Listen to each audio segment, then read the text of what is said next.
हाँ, तो dear students, मैं आपसे अभी तक बात कर रहा था about the theory of citizenship, और उसमें हम थोड़ा सा आपको रिव्यू दे रहे थे about the development of the theory of citizenship.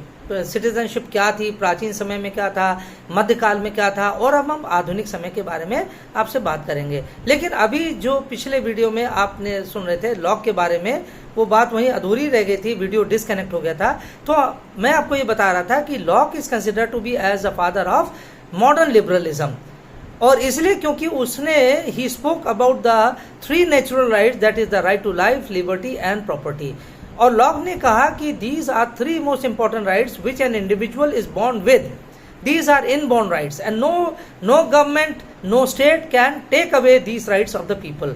कोई भी राज्य, कोई भी सरकार व्यक्ति के इन 3 अधिकारों को छीन नहीं सकती है, क्योंकि ये उसके जन्मता अधिकार हैं, वो जन्मगत अधिकार हैं, वो प्रकृति ने उसको दिया है, और जो जिसके साथ वो पैदा होता है, जीवन, स्वतंत्रता तथा संपत्ति का अधिकार। और यदि कोई राज्य का, यदि कोई शासक इन तीनों अधिकारों को या किसी एक भी अधिकार को छीनने का प्रयास करता है, तो व्यक्तियों को इसके विरुद्ध विद्रोह कर देना चाहिए।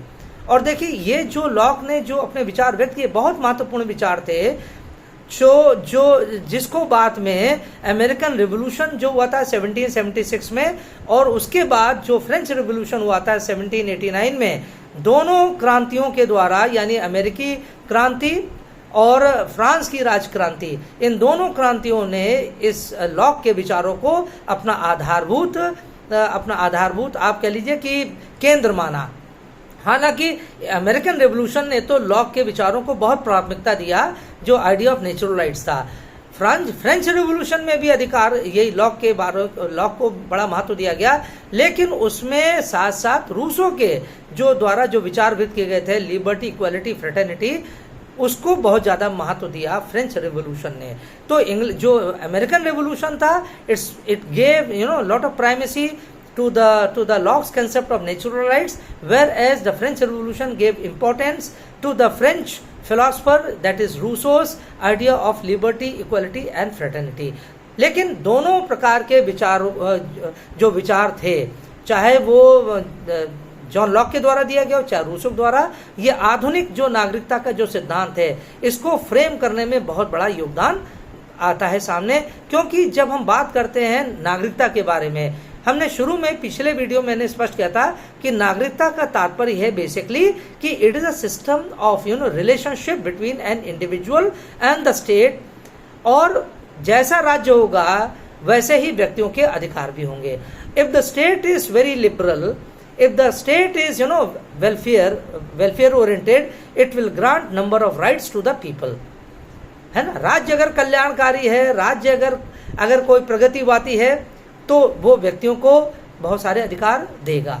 लेकिन अगर राज्य निरंकुश है, राज्य सीमित है, राज्य का नेचर एक पुलिस राज्य के समान है, नकारात्मक राज्य है, तब नेचुरल ही वहां पर अधिकार बहुत कम दिए जाएंगे सामान्य जनता को। लेकिन it establishes a kind of relationship, that is citizenship establishes a kind of relationship, a system of relationship that is based in the notion of rights and duties for the individual towards the state. 2 बातें याद रखिएगा नागरिकता के बारे में जब बात करते हैं। पहली बात है, नागरिकता से तात्पर्य है कि ये राज्य तथा व्यक्ति के मध्य एक व्यवस्था स्थापित करता है, एक संवाद स्थापित करता है। जब नागरिकता का शब्द आएगा, यानी there is a distinct relationship between the individual and the state. और दूसरा क्या है? दूसरा ये है कि it establishes the notion of rights and duties for the individuals.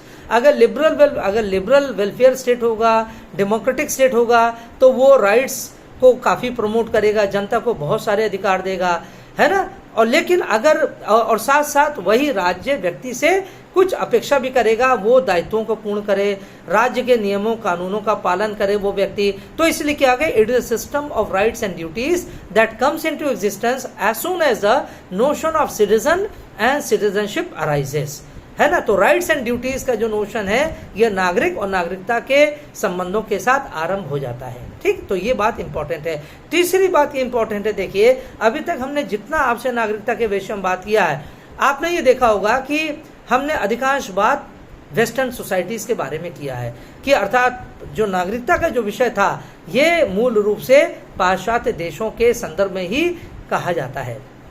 Eastern societies का तो कंसेप्ट ही बहुत बदल जाता है, इंडिया में नागरिकता का विषय काफ़ी कुछ बदल जाता है, लेकिन नागरिकता के औपचारिक रूप से ये पाश्चात्य देशों में ही इसका विमर्श आरंभ होता है। इसलिए citizenship is basically a western issue, it is a western concept, we have to remember, and right from the very early times the notion of citizenship was discussed in the western world, starting from the ancient Greece, then coming to the Roman period or to the Roman civilization, and then coming further down to the medieval times में मध्यकाल में आते तो हमने आपसे बताया कि England में, फ्रांस में, इटली में, अमेरिका में सब जगह इसका धीरे धीरे प्रचलन, इस शब्द का प्रचलन बढ़ता गया, इसका स्वरूप बदलता चला गया।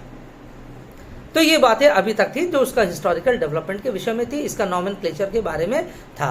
अब थोड़ी सी जो बात कर लेते हैं, कुछ और बात कर लेते हैं about the theories of citizenship. What are the theories of citizenship? अब देखिए जब हम थ्योरीज के बारे में बात करते हैं, there are number of theories regarding citizenship। पहली जो थ्योरी है जिसे हम कहते हैं liberal theory, the liberal theory of citizenship, इसको ये भी कहा जाता है लिबरल इंडिविजुअलिस्ट थ्योरी भी कहा जाता है। पहले थ्योरीज का नाम जान लीजिए। पहला जो थ्योरी है लिबरल थ्योरी यानी उदारवादी सिद्धांत, नागरिकता का उदारवादी सिद्धांत, और इसको दूसरा नाम दिया जाता है लिबरल इंडिविजुअलिस्ट थ्योरी, अर्थात उदारवादी व्यक्तिवादी सिद्धांत। उदारवादी व्यक्तिवादी सिद्धांत ये पहली थ्योरी है। दूसरा है रिपब्लिकन थ्योरी। रिपब्लिकन थ्योरी यानी गणतंत्री सिद्धांत, इसको एक नाम और दिया जाता है रिपब्लिकन सिविक रिपब्लिकन थ्योरी, यानी दूसरा नाम क्या है सिविक रिपब्लिकन थ्योरी, अर्थात नागरिक गणतंत्रीय सिद्धांत। नागरिक गणतंत्रीय सिद्धांत ये दूसरी थ्योरी है।